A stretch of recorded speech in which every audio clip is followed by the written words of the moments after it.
Hey guys, what's up? Welcome back here to today's episode of Intuitive Angling, and really appreciate you guys swinging by the channel to check out today's video and spend some time with me. You guys, today I want to share with you guys a clip that Mike Iaconelli, I saw, well, I don't know when he put it out, but I saw it yesterday, so I'm assuming it's pretty recent, talking about this entire deal with the Bass Pro Tour split from Bassmaster that happened in 2019. This is a truth bomb to the next level. And I want to show you guys this clip, and then I want to give you guys some commentary on this whole topic here.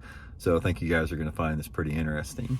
Also, guys, a couple quick things. Just a quick reminder, I wanted to invite everybody, anyone interested in booking an on-the-water lesson with me, man. All you got to do is go to my Facebook page, Randy Blaukat Professional Angler. Shoot me a private message for info there. And also, guys, you may have seen it a couple days ago, but we came out, I just came out with Cumberland Pro Lures on my new Blaukat Throwback Power Finesse jig. This is a Power Finesse jig. Been working for over a year designing this thing with Cumberland Pro Lures. I'll put the link in my Tackle Warehouse link in the description of this video if you guys would like to pick one up. So really appreciate that. Okay, guys, let me preface this little clip I'm going to show you. Then I'm going to come back and comment on it. But in 2000, I think it was 2019, that's when MLF created the Bass Pro Tour.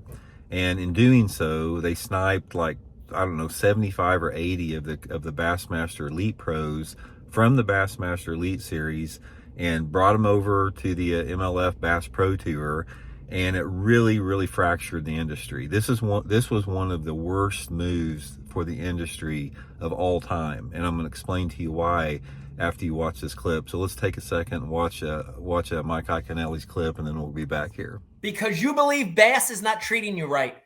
MLF says, we're going to listen to the anglers. We're going to support the anglers. Come here. You had a hand, all these guys sacrifice the years they put in Bass and said, yeah, we're going to go where we're wanted, where we have a voice. They go over there. Guess what? They ain't got no voice over there either.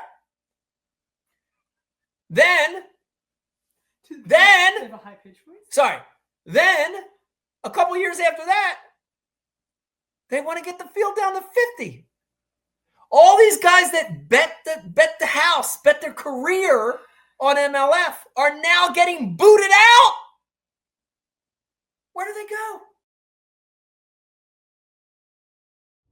Okay, guys, there you go. That was definitely a truth bomb. And if you've followed my channel for very long, I've talked about this before. I brought this up 3 or 4 different times about how this was just a terrible deal for everybody involved. And it still is, because it's really segmented and fractured the industry.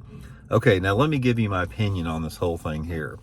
First of all, I don't have any sympathy for the Bassmaster Elite Series pros that left the Bassmaster Elite Series to go over to the Bass Pro Tour, and then they found out it wasn't all that, and they tried to crawl back to Bassmaster.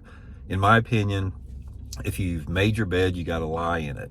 And here's the thing about it. It's like all those dudes that were on the Bassmaster Elite Series that left to go to the Bass Pro Tour for bigger and better things, every bass angler, every tournament bass angler in this country would have given their left nut to fish the Bassmaster Elite Series circuit. And they just like so flippantly left that just to chase some, pipe dream over at the MLF Bass Pro Tour. And in doing so, this was the real damage to the industry. Once the Bassmaster Elite Series got segmented from the Bass Pro Tour, and it was never really the same on the FLW Tour, because the FLW Tour had its own anglers. There were a few guys like myself and Clark Winlett and Dion Hibden that fished both circuits. But basically the FLW Tour, when it was, at the top of its game, it had its own anglers like Andy Morgan and David Dudley that just fished that circuit. But in this situation, it was completely different, because they literally sniped 80 guys off the Bass Pro Tour, off the Bassmaster Elite Series to bring to that other side. So in doing so, that segmented and fractured the industry, because now it diminished the Bassmaster brand, and now we've got this unknown of the Bass Pro Tour that has the Bass Pro Shops logo behind it. It's got obviously big money behind it. It's got Kevin Van Dam. It's got Skeet Reese. It's got all the huge names are over on this Bass Pro Tour, and nobody really knows what's going on with that. So this was one of the things that took place in 2019, prior to when Bassmaster had lost its mind like it has now with forward-facing sonar, and is basically in the process of destroying the sport through its doubling down on forward-facing sonar. So this was a huge it was a huge kick in the balls to Bassmaster. There's no other way to put it. It diminished the brand. It's like when you had all your marquee players leave that organization to go to something else, how does that reflect on potential sponsors? If a potential sponsor that had been courting Bassmaster sees, like I said, Kevin Van Dam and Skeet Reese and all these huge names leaving to go to the Bass Pro Tour, that doesn't give, people a lot of confidence. And I'll tell you right now, guys, I have a tremendous amount of respect for the anglers out there that resisted that temptation. Anglers like Chris Zaldain and Seth Feider, they were all offered, to go to the Bass Pro Tour, but they declined it.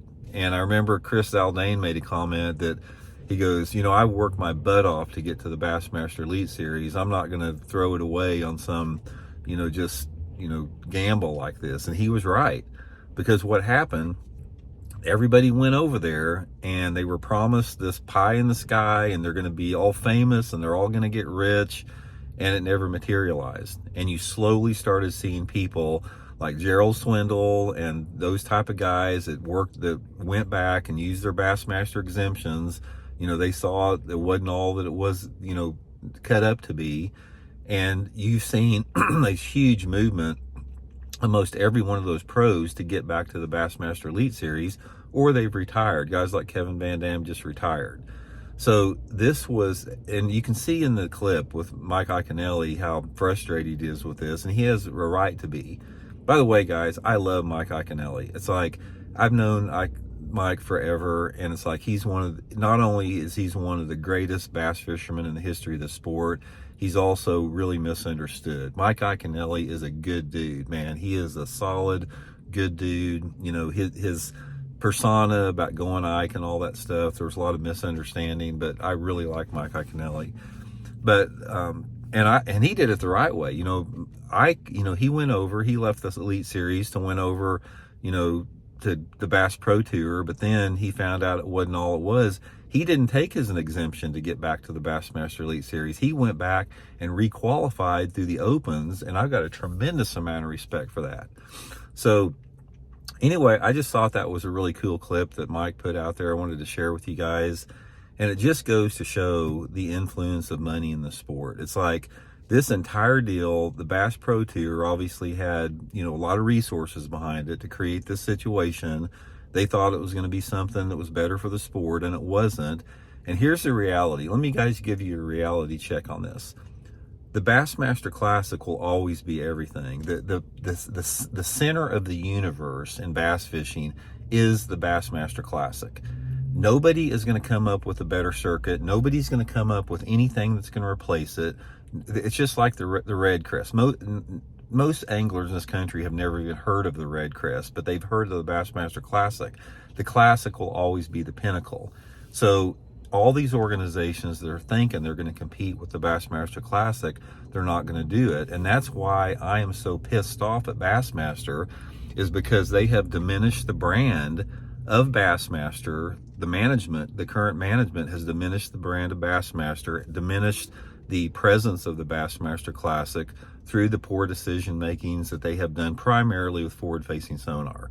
And that's why I get so angry about everything. Is the Bassmaster Classic has a special place to me. I mean, I've fished in 9 Bassmaster Classics. If you've ever been a competitor in the Bassmaster Classic prior to about 10 years ago, back when it was really cool, back in the 80s and 90s, you know what I'm talking about. And to see what has happened to Bassmaster and the Bassmaster Classic compared to what it was back when Ray Scott had it, it's just disgusting. And most people can't wrap their head around that because they weren't there but all you dudes know what I'm talking about. I mean, guys, Clun, Mark Davis, Tommy Biffle, Denny Brower, you guys know what I'm talking about. I don't even have to explain it, past that. So anyway, guys, just wanted to throw that out there. Let me know what you guys think about it. We'll check in later.